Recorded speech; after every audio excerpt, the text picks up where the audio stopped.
Halloween? It's just a joke or is something serious? I'm not here to criticize it, but I'm here to call you to reflect. Let's reflect. Reflection doesn't harm anyone.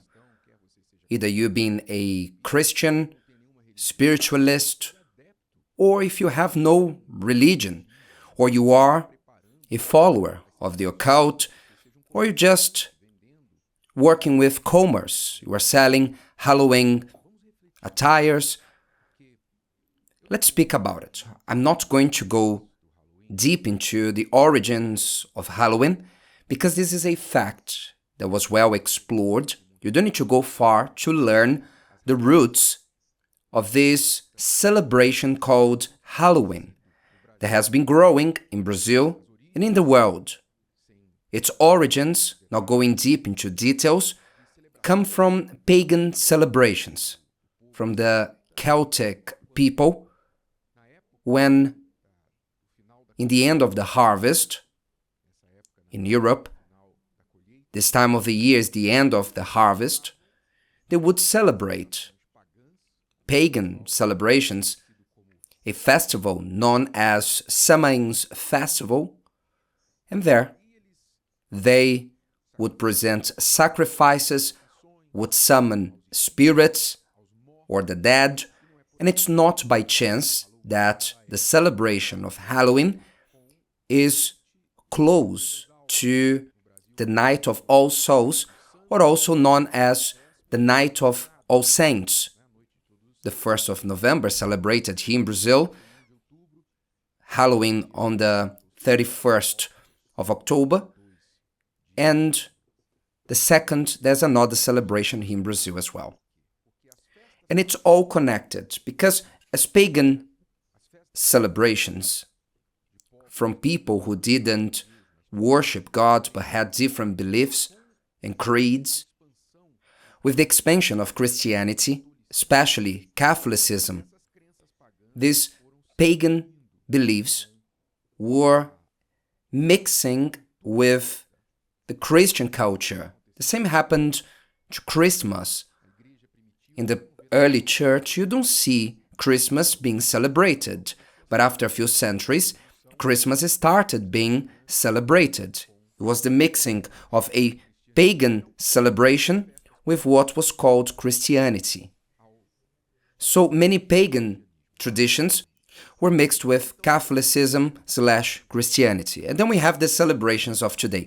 This is the origin of Halloween. And today it is promoted, whether through culture, especially American movies and TV series and child cartoons.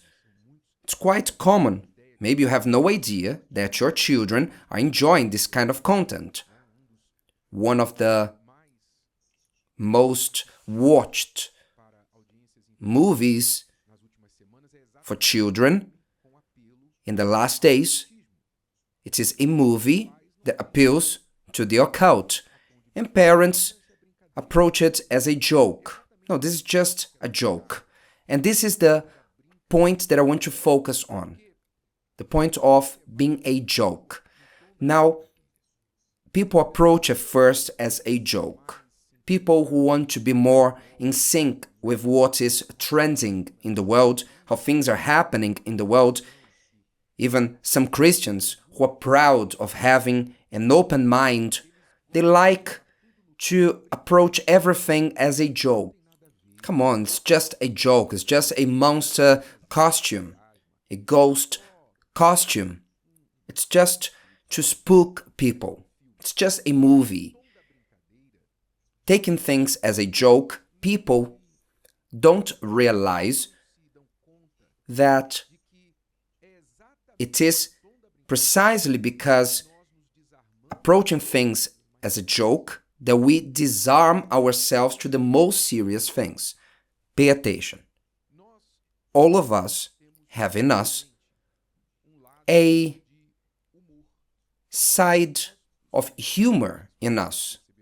I don't know if you noticed that, but the only creature that laughs is the human being. There's no other creature that laughs. the hyenas laugh. No, it sounds like, but it's not a laughter. No, the parrot laughs. No, the parrot imitates sounds that he hears. The human being is the only one with capacity to laugh. God gave us that. And this is one of the human singularities. Just as speaking too. So all of us, we have this humor side in us. And humor have many uses. It relieves stress. Humor makes us lighter people. Life is already filled with difficulties, so to approach in a more encouraging way. So many uses for humor, for good. But humor, it is also a vehicle. For example, comedians know this. Back in the days, there was the harmless comedy. It was just to entertain people, to make people laugh. But nowadays, most comedians use the art of comedy to pass on messages, ideologies, to criticize A or B. So humor, in name of humor, in name of laughter, people disarm themselves, and without noticing, they are embracing the message. Why? Because a joke, humor, is a vehicle. Just as music is a vehicle, humans are musical. When we hear a song that pleases our ears, we hear 1, 2, 1,000 times the same song. And the song gets stuck in our mind. You have songs in your head that you learned as a child. If I whistle that song that you remember from when you were a child, you start singing. Music is a vehicle. It is a transmitter of a message, of a word. Likewise is humor. So when people open themselves to celebrations in name of humor, like Halloween, and it's not just Halloween, let's include, for instance, Carnival. Isn't it called the celebration of joy? Yes or no? But all of us, we know that Carnival is spiritual. Again, a pagan celebration mixed with religious beliefs. So in name of the celebration, people disarm themselves. And they enjoy Carnival and they expose to the spiritual side of that. So a joke is used by evil to disarm human beings so that they may become more open to the serious version of that joke. Did you take note? Take note of this. Let's see some examples of this. How many started using drugs, weed, cigarettes, or alcohol? They started and they became addicts, serious addicts. In a group of friends, when just as a joke, someone said, take a drag on. Just take a deep drag on the cigarette. Let's see who can drink this cup the quickest.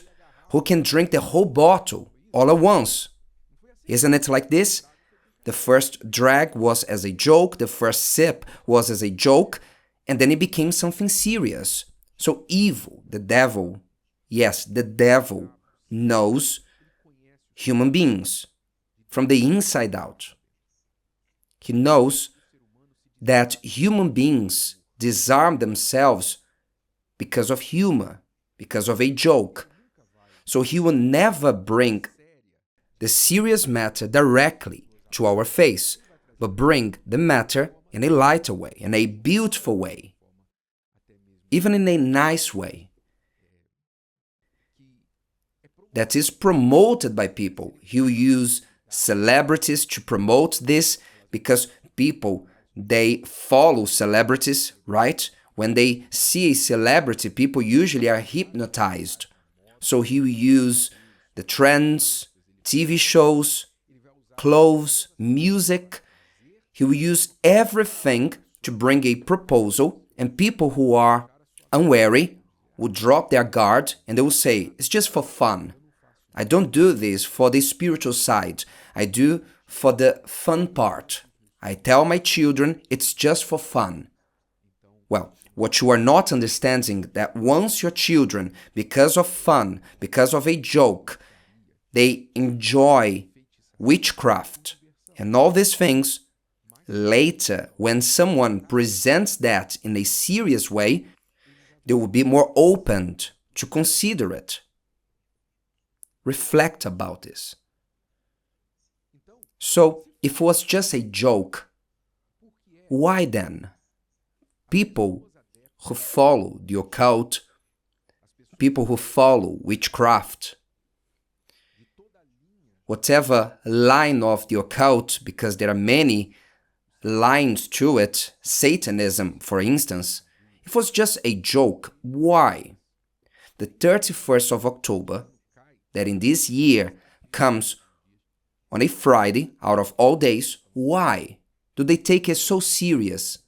If it's just a joke, why they take it so serious, while many Christians approach it as a joke? So it is an invitation for reflection, so that you may understand that because of a joke, serious things enter in our lives. That's why the Word of God warns us, saying, be sober, which means don't be distracted, be attentive, be sober, be vigilant, because your adversary, the devil, walks about like a roaring lion, seeking whom he may devour. Resist him, nor give place to the devil. If you give place, he'll come in, even in name of a joke. So what should I do, Bishop? You, as a mature Christian, what you should do is to stay out of these celebrations. But my children at school, and this and that, what do? Sit down with your children and tell them precisely what we are telling you. Invite your children to explore the origin of it.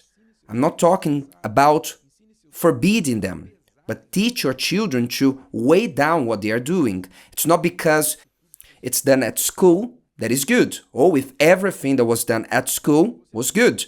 And you have the right to go to school and say, I don't want my children to participate in this. You as a parent, you have the right to do it. That's it. So be responsible as a Christian. Let's be the salt of the earth. Let's be light and not dim our light, or to take the flavor from our salt so that we may mix ourselves little by little to the culture of the world. Let's be salt and light. Don't be afraid of being judged and being considered as a fanatic believer, because these are words that evil will use against you so that you may find yourself as a fanatic. But this is not a matter of fanaticism. It's a matter of conscience. It's just a question. Can you imagine Jesus dressed with a Halloween costume? If today's video helped you and you know someone that could benefit from it, share it with them. And if you haven't subscribed to the channel, you may do so now. See you later.